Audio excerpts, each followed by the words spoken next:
Ito ang tamang paggastos ng bilyoni sa halagang punteriya ay tulungan na iangat ang kalidad, maayos na ospital at mga paaralan ng mga Pasigueño. Ayon ito sa opinyon ni St. Gerard Construction President CEO Engineer Carly Diskaya na sa 8.7 billion sa makatarungan at tapat na serbisyo ay maaari ka nang makapagpatayuan niya ng 10 proyektong mga gusali na kapag-pakinabang para sa mga Pasigueño. Ito'y kaugnay umano sa inilabas na opinyon ni Engineer Selwyn Yao na sobrang mahal ng new City Hall building na nagkakahalaga ng 96 billion na ipinatatayo ni Pasig City Mayor Vico Soto. Batay sa pag-aaral ni Engineer Carly Diskaya, St. Gerard Construction President CEO, ang 9.6 billion para sa gusali ng isang City Hall ay marami nang pwedeng may paggawa. Sa computation ko na 1 unit ng Pasig City Hall na 9.6 billion, nag-compute ako na pwede pala tayong makapagpatayo na isang Pasig City Hall din po na 2.7 billion lang. Bakit kamo 2.7 o 70,000 per square meter? Base po sa laki at sukat na requirements nila. At future-proof din po. Future-proof, earthquake-proof. So dito po tayo nag-arrive na 2.7 billion.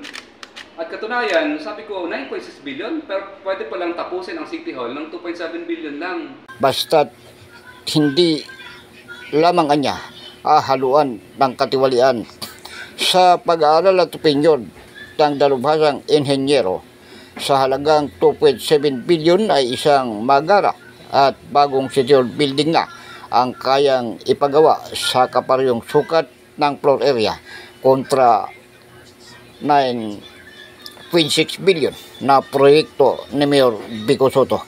Kabilang sa mga proyektong hinugot ni Engineer Diskaya sa 9.6 billion ang isang bagong unit ng 11-story hospital na nagkakahalaga ng 500 billion.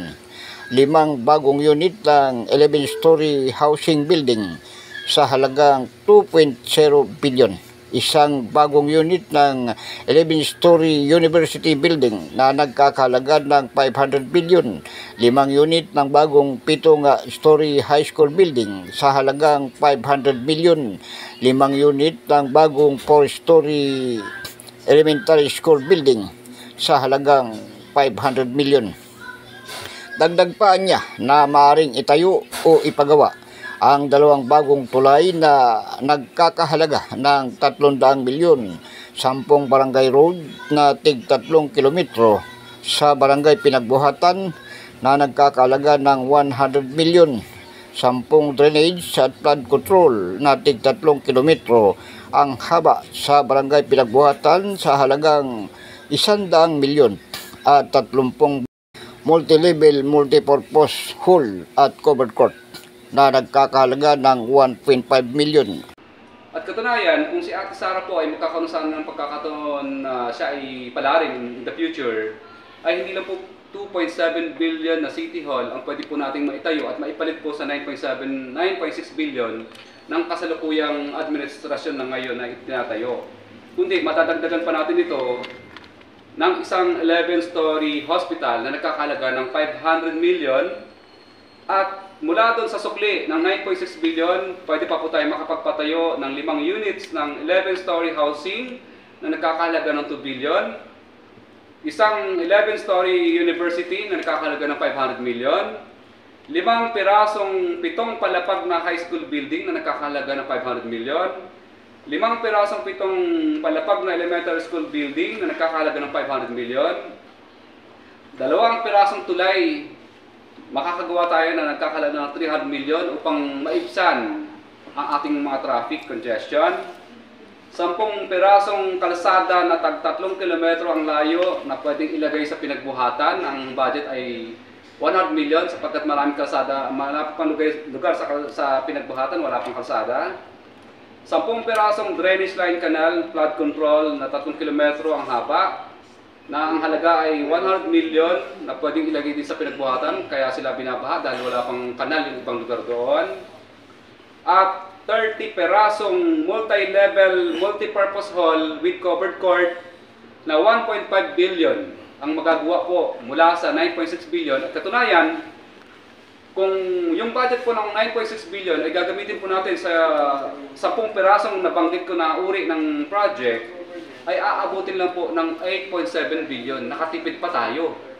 Hindi lang City Hall ang napagawa natin, nakapagpagawa pa tayo ng hospital, pabahay, university, high school, elementary school, tulay, kalsada, flood control at multipurpose hall.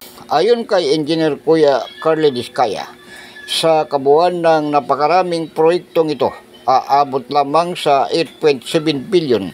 Natitira pa anyang 900 million na pwedeng pagsimulan ng implementasyon ng zero billing. So yun po ang magiging katapat ng 9.6 billion po na City Hall. Ganun po karami ang magagawa. Ngayon po, mahal po ba itong kinompute ko? Namamahalan po tayo pag in-itemize. Pero bakit pag isa lang, parang mura tayo? Namumurahan kayo. So mahal po ang City Hall ng Pasig. Anya, ito umano ang malinaw at walang korupsyon na halimbawa ng good governance na sinusulong ni Mayoralty Candidate Ate Sara Diskaya, ang tamang paggamit ng pundo ng bayan sa pamagitan anya ng responsable at tapat na pamumuno. Ako si Edwin Moreno sa Kalawit News. Una ka sa balita.